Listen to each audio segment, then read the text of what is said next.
కొమ్మినేని శ్రీనివాస్ గారు చంద్రబాబు నాయుడు గారికి వ్యతిరేకంగా మాట్లాడుతున్నారని, అంటే వ్యతిరేకం అంటే ఆయన చంద్రబాబు నాయుడు గారికి అనుకూలంగా మాట్లాడటం, ఆయన ప్రభుత్వంలో ఉన్నప్పుడు వాళ్ళు చేస్తున్నటువంటి తప్పుల్ని ఖండించేటటువంటి కార్యక్రమం చేస్తున్నాడనేటువంటి ఉద్దేశంతో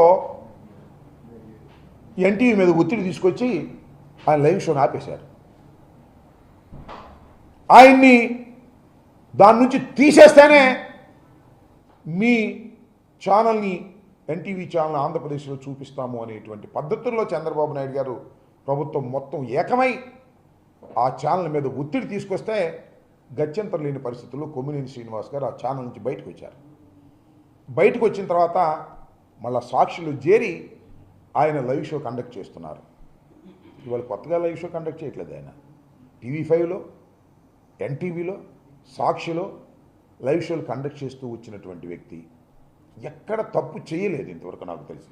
మాకు వ్యతిరేకంగా కూడా చాలా న్యూస్లు రాశారు. రాజశేఖర రెడ్డి గారు ముఖ్యమంత్రిగా ఉన్న సమయంలో ఆంధ్రజ్యోతిలో ఉండి అయినా మాట్లాడుతూ ఉండేవాళ్ళం. ఆయన ఆర్గ్యూ చేసేవాడు, నేను చేసింది కరెక్టు, ఉన్న వాస్తవాన్ని నేను చెప్పాను, దానికి మీకు బాధ కలిగితే మేమేం చేస్తామని చాలా సందర్భాల్లో అన్నాడని కూడా నాతోనే స్వయంగా రాజశేఖర రెడ్డి గారు ముఖ్యమంత్రిగా ఉన్నప్పుడు CLP ఆఫీస్ దగ్గర అనేక సందర్భాల్లో మేము మాట్లాడుకున్నాం. అలాంటి సిన్సియర్గా పనిచేసేటటువంటి కొమ్మినేని శ్రీనివాస్ గారి మీద నారా చంద్రబాబు నాయుడు గారు కక్ష పూనారు. కక్ష అంటే సింపుల్, మనం చూసాం కదా, సత్యనపల్లిలో ఒక CI గారు మా సామాజిక వర్గమై మమ్ముల్నే తిడతారా, అది పాయింట్ ఇక్కడ. మా సామాజిక వర్గమై మమ్ముల్నే దూషిస్తారా, మమ్ముల్నే విమర్శిస్తారా, ఏ కొమ్మినేని అని కక్ష పెట్టాడు పాపం చంద్రబాబు నాయుడు గారు. ఆ కక్ష ఇవాళ తీర్చుకునేటటువంటి పరిస్థితికి దిగజారిపోయాడని మనవి చేస్తున్నాం. ఎస్, నేను చెప్తానండి, అడుగుతానండి. ఇప్పుడు లైవ్ షోలో అనేకం జరుగుతున్నాయి, మీరు చూశారుగా. లైవ్ షోలో కొట్టుకున్నారు, లైవ్ షోలో బూతులు మాట్లాడుకున్నారు. ఎవరు వాళ్ళు? ఆ ఛానల్కి సంబంధించిన వారు కాదు, ఆ ఛానల్ ఇన్విటేషన్ మీద వచ్చిన వారు. వారు ఇష్టం వచ్చినటువంటి వారు అభిప్రాయం చెప్పారు, చెబుతారు కూడా. చెబితే ఆ ఛానల్ మీద అంటగట్టేస్తారా? ఇంతకుముందు అంటగట్టారా? నేను మనవి చేస్తున్నా, TV5, ABN వీళ్ళందరూ ఇవాళ మాట్లాడుతూ ఉన్నారు ఇష్టం వచ్చినట్టుగా. కొమ్మినేని శ్రీనివాస్ గురించి మాట్లాడుతూ ఉన్నాడు, తోటి జర్నలిస్టే. రే కొమ్మినేని, ఏంది నాకు అర్థం కాలే. ఇవాళ ఒక ఆరోపణ చేశారు మీరు, ఇష్టం వచ్చినట్టుగా బూతు లైవ్లో మాట్లాడుతున్నారు. కుక్క బిస్కెట్లు వేస్తేనంట మాట్లాడుతున్నారంట. నువ్వే కుక్క బిస్కెట్లు తిని మాట్లాడుతున్నావు నువ్వు ఇవాళ? ఆ ABNలో, ఆ TV5లో మీరైతే మాట్లాడొచ్చు.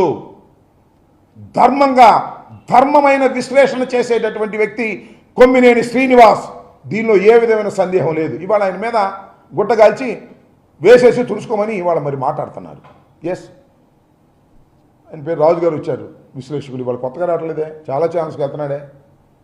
ఆయన ఒక అభిప్రాయాన్ని వ్యక్తం చేశాడు, అది తప్పు కావచ్చు. దానికి సాక్షికి సంబంధం ఏంటి? ఒక ఇన్విటేషన్ మీద వచ్చినటువంటి ఒక విశ్లేషకుడు కానివ్వండి, లేదా ఒక జర్నలిస్ట్ కానివ్వండి, తన అభిప్రాయాన్ని చెప్పినప్పుడు ఆ అభిప్రాయం తప్పైనప్పుడు ఆయన అభిప్రాయానికి బాధ్యులై ఉండాలి తప్ప కొమ్మినేని శ్రీనివాస్ గారికి ఏం సంబంధం, సాక్షికి ఏం సంబంధం? ఆలోచించుకొని మనం చేస్తున్నాం. అంటే నీ కొమ్మినేని శ్రీనివాస్ గారి మీద కక్ష ఉంది కాబట్టి, సాక్షి మీద కక్ష ఉంది కాబట్టి దేశంలో ఉన్నటువంటి మీడియాలన్నీ మేనేజ్ చేయగలను, కానీ రాజశేఖర రెడ్డి గారు పెట్టినటువంటి సాక్షిని మాత్రం నేను మేనేజ్ చేయలేను కాబట్టి సాక్షి మీద బురద జల్లే కార్యక్రమం, సాక్షిలో పనిచేస్తున్న వారి మీద బురద జల్లే కార్యక్రమం. ఏమండి నాకు తెలియక అడుగుతాను. సాక్షిలో అనేకమైన వార్తలు వస్తాయి, అనేక మంది విశ్లేషకులు వస్తారు, జర్నలిస్టులు వస్తారు బయట నుంచి. వాళ్ళు తమ అభిప్రాయాలను వ్యక్తం చేసినప్పుడు అవి తప్పు అయినప్పుడు వాళ్ళు క్షమాపణ చెప్తారు, చెప్పారు. దాన్ని కొమ్మినేని శ్రీనివాస్ గారికి చుట్టి, ఆ తర్వాత భారతమ్మ గారికి చుట్టి, ఆ తర్వాత జగన్మోహన్ రెడ్డి గారికి చుట్టి, చంద్రబాబు నాయుడు గారు అంటారు ట్వీట్ చేశాడు, జగన్మోహన్ రెడ్డి గారికి క్షమాపణ చెప్పాలంట. అది నీ కక్ష అంతా జగన్మోహన్ రెడ్డి గారి మీద. అమరావతి మీద ప్రేమ కాదు, అమరావతిని దోచుకునే కార్యక్రమం చేస్తున్నావు నువ్వు. దీన్ని అడ్డం పెట్టుకుని, షీల్డ్ అడ్డం పెట్టుకుని అమరావతిని ఏదో అన్నారు, అమరావతి మహిళలను అన్నారు, అమ్మల్ని అన్నారు, తమ్ముళ్ళని అన్నారు, చెల్లెళ్ళని అన్నారు, అక్కల్ని అన్నారు. బాగుంది ఎమోషన్. ఈ ఎమోషన్ తీసుకొచ్చి 4 రోజులు నడిపి సాక్షి మీద జగన్మోహన్ రెడ్డి గారి మీద, వైఎస్ఆర్ కాంగ్రెస్ పార్టీ మీద బురద తల్లేటటువంటి కార్యక్రమాలు చేస్తున్నారు. ఇది చాలా దారుణమైనటువంటి అంశమని కూడా ఈ సందర్భంగా నేను మనవి చేస్తున్నాను. వాళ్ళందరూ చెప్తున్నారు. ఎవరు వీళ్ళందరూ? కొత్తగా పుట్టుకొచ్చిన వాళ్ళు ఏం కాదు. ఆ TV5 ఆ ABN వీళ్ళే దానిలో పనిచేసేవాళ్ళు. మా దగ్గర పనిచేసేవాళ్ళు అంటే కుక్క బిస్కెట్లు అంట, వీళ్ళు పనిచేసేవాళ్ళు నక్క బిస్కెట్లు తింటున్నారా? నాకు అర్థం కాలేదు. మీ ఇష్టం వచ్చినట్టు మాట్లాడే కార్యక్రమం చేస్తున్నారు, లైవ్లో ఇష్టం వచ్చినట్టు బూతులు ఇచ్చే కార్యక్రమం చేస్తున్నారు. చాలా దుర్మార్గం అని మనం చేస్తాం. చాలా ఇంతకుముందు నేను మనవి చేస్తాను. నేను కూడా ఇక చూడండి, భారతమ్మ గారి మీద ఏ విధంగా దుష్ప్రచారం చేసేటటువంటి కార్యక్రమాలు ఇంతకుముందు నడిపారు. దీనికి సమాధానం లేదు. దీని మీద నో యాక్షన్. జగన్ గారి మీద ఈ విధంగా నో యాక్షన్, మా మీద చేస్తే నో యాక్షన్. TV5 7 ఈయనెవరు? చాలా ఇంతకుముందు కూడా నేను చాలా సందర్భాల్లో చెప్పాను. ఈ రకంగా మా మీద క్షణం కూడా ఖాళీ లేకోకుండా దాడులు చేస్తారు మీడియా ద్వారా. నేను స్వయంగా వెళ్ళి కిరా కార్పి, సీమరాజు వాళ్ళు ఏం మాట్లాడుతున్నారు చూశారా మీరు? ఎన్ని బూతులు మాట్లాడతారు. నేను పోయిన మాసం వెళ్ళి నేను కంప్లైంట్ ఇచ్చా, నో యాక్షన్ టిల్ నౌ.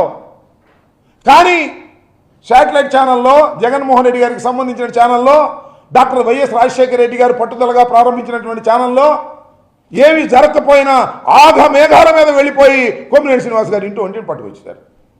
ఏమిటి దారుణం అంటున్నా? అంటే మీరు ఏ మార్గం చూపిస్తున్నారు? అంటే ప్రభుత్వం దలుచుకుంటే ఏ టీవీలో పనిచేసే యాంకర్ అయినా సరే, ఎవరైనా విశ్లేషకుడు మాట్లాడితే అది అతని మీద రుద్ది వాళ్ళని తీసుకొచ్చి అరెస్ట్ చేసి కోర్టులో ప్రొడ్యూస్ చేయవచ్చుననేటువంటి ఒక కొత్త రకమైన సాంప్రదాయాన్ని తీసుకొస్తున్నారు మీరు. ఇది సమాజానికి ప్రమాదం కాదా? ఇది రైట్ అవుతుందా మీడియాకి? మీడియాకి కొంత స్వేచ్ఛ ఉంటుంది. స్వేచ్ఛ ఉంటుంది కదా అని చెప్పి ఇష్టం వచ్చినట్టు మాట్లాడటానికి అంగీకరించకపోవచ్చు. ఏం కేసులు పెట్టారని దానిలో SC ST case, Kommineni Srinivas గారు బెయిల్ రాకోకుండా ఏం చేయాలి, కొన్నాళ్ళు అట్టి పెట్టాలి అని బెయిల్ రాకోకుండా ఉండేందుకు వీలైనటువంటి సెక్షన్స్ అన్నీ పెట్టి అరెస్ట్ చేసి తీసుకొచ్చి సాయంత్రం కోర్టులో ప్రొడ్యూస్ చేస్తారు. సాయంత్రం రేపు పొద్దున వాళ్ళ ఇష్టం. ఇదంతా ఒక ఆర్గనైజ్డ్గా. ముందు మన లోకేష్ గారు ట్వీట్ చేస్తాడు, ఆ తర్వాత చంద్రబాబు నాయుడు గారు ట్వీట్ చేస్తారు, ఆ తర్వాత మన ఉప ముఖ్యమంత్రి